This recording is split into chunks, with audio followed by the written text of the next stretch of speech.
Vanakkam, Namaste and blessings to everyone. This is Dr. Bhairavi Balasubramanian, PhD, the Sky Priestess.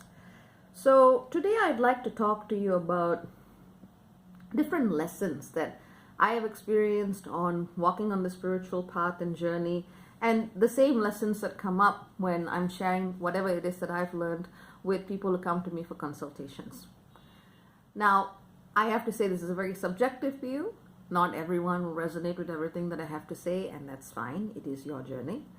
What I can do is I can share parts of mine which I feel can help orient a lot of people who are really looking for a lot of things right now.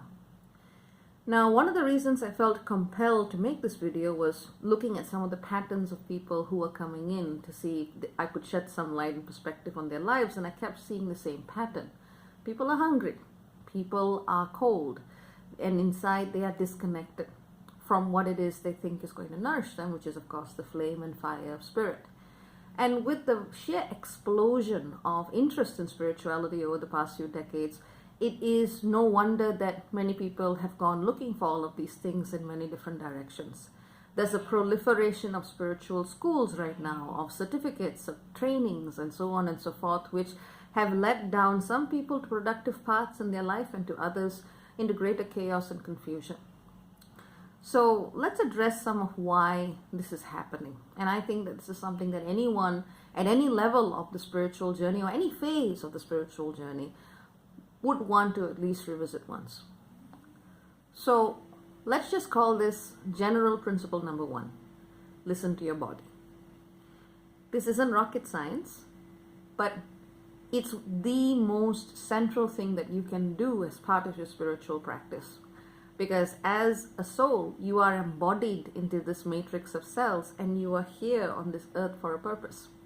When you try to disassociate from your body or to ignore your body or your biological reality, you do yourself and your purpose a disservice. Very often people who have significant trauma and who don't want to face the trauma or the way that trauma is stored in the cellular matrix of the body, what they try to do is they try to find spiritual paths that talk about escape, often using the language of ascendance. That doesn't really work either, because if you're trying to go up above, so to speak, using the up-down more as a heuristic, as a reference point, if you're trying to ascend upwards without a solid foundation, you can end up messing yourself up even more. And that's something that I found in quite a few people who have done practices such as Kundalini Yoga, for example. Some who have done it have fantastic and phenomenal results, and others who do it without having the proper kind of grounding in themselves and in their body have manifested ill effects that have lasted, in fact, for decades. And it's not just that.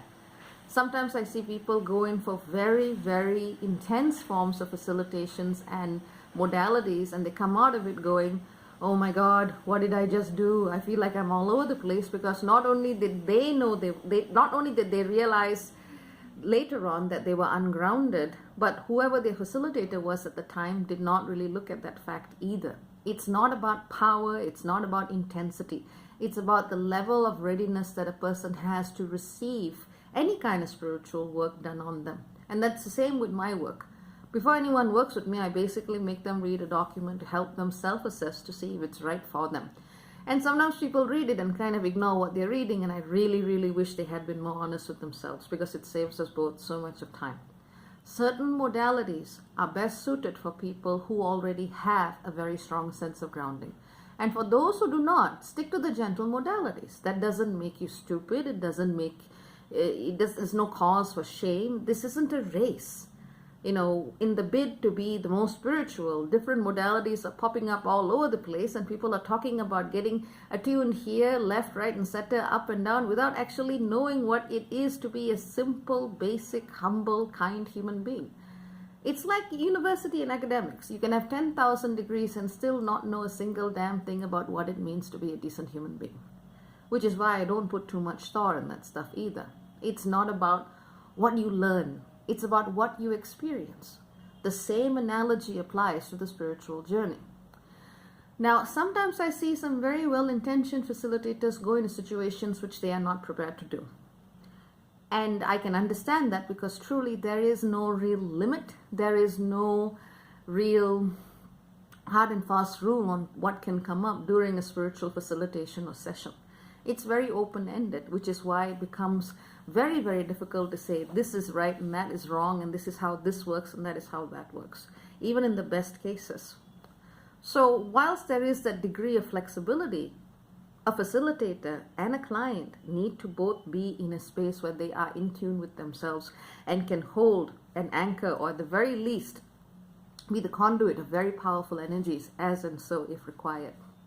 Which brings me to point number 2. Know what you're getting into.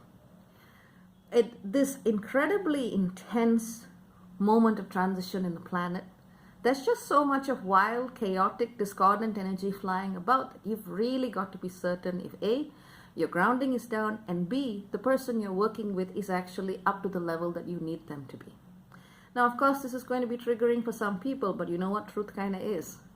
In my own journey as a facilitator, I look back at when I started and I thought I knew a damn thing, and now I'm looking at it going, yeah, I was so naive.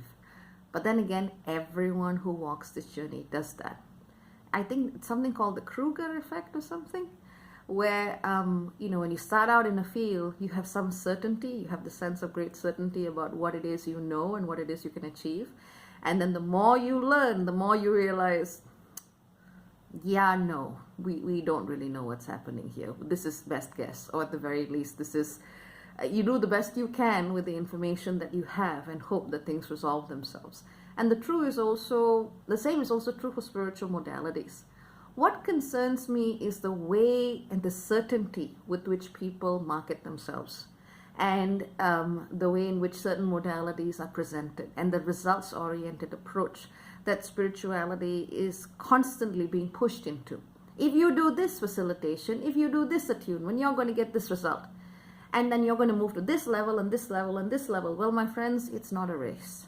It's not a competition. And it damn well is not a computer game. You don't level up in that way. Very often it's a spiral. And some things you did however long ago and you think you've cleared just comes back round the bend to meet you yet again. That tends to be the way it happens. Maybe your level of awareness around a situation changes with perspective and time, but the situation itself doesn't really disappear. Kind of goes through one of the laws in the universe. Nothing is truly ever destroyed. It's just recycled in different ways. So when you're looking at spirituality from a very, functionalistic approach, if I do this, this is going to happen. If I do that, that's going to happen. If I get this level, I go to that level. You may want to take a step back and rethink as to whether you're working from spirit, or is your mind and ego self kind of getting a high on this,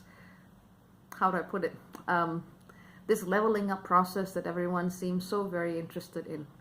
I mean, I've met some astounding people, some of whom have been very consciously walking the spiritual path for decades, and some of whom have no idea what on earth I'm talking about, but, they feel the resonance and they're like, yeah, and then they do wonderful things in the world. It's not even necessarily a conscious process. It's not even necessarily something that you look for, which brings me to point 3, don't go looking for it. Point 1, stay grounded. Point 2, know what you're getting into. And point 3, don't even try looking, which is a very odd thing for a facilitator to say, I know. But that's how I have lived my life. I've never looked for anything. It's just come. And it's not because I was born with a silver spoon in my mouth. You just need to look at my biography. That's certainly not the case. But it's just been this space of trusting and going, okay, if I need something, it's going to come up. If I'm ready to move to another level, it's going to happen. Even level is not a word I want to use, but I'm using it for a heuristic purpose. If I'm ready to explore a new chapter, that's going to happen. And I suspect that's been one of my greatest allies in my path, which is this sense of faith. A sense of faith and trust in divine timing, celestial timing, call it what you want. And that's something which, even before I got into astrology, was always a core component of my practice. Have faith in the process. What you need will come and find you.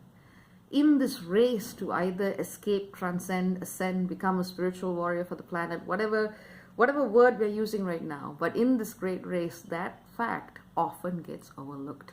That so much of it is about not knowing.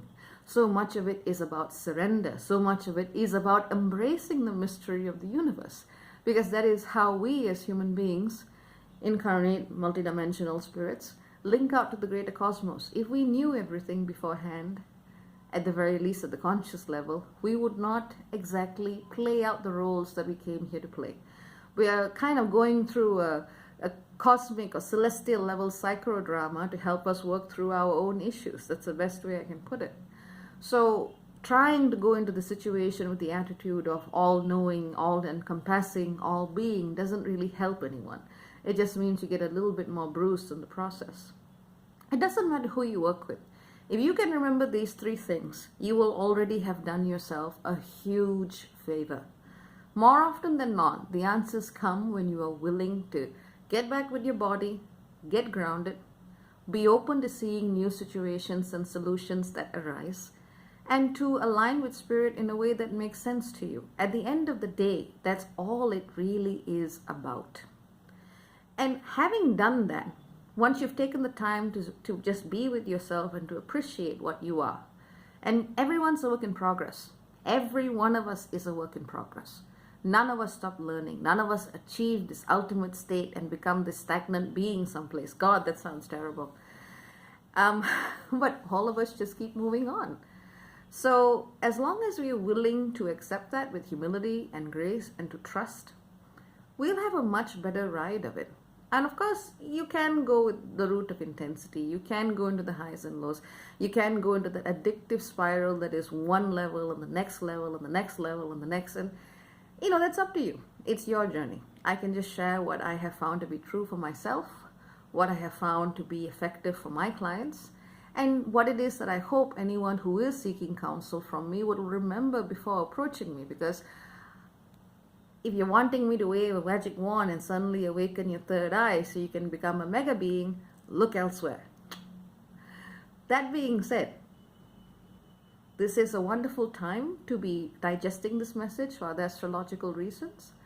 But if you're looking for something and you're looking desperately and you're hungry for some kind of realization, first of all, look within yourself. Be open to the universe helping you and healing you in ways that honor your own sovereign truth. And at the end of the day, remember to trust in divine process and in divine timing. It does not happen at your beck and command, or mine, or anyone else's. It's just the way it is right now. That act of surrender, of humility, of faith, and ultimately of self-love and self-compassion can actually open far more doors for you than you may realize. So that's about it. Take care and many blessings. Cha-cha for now. Bye-bye.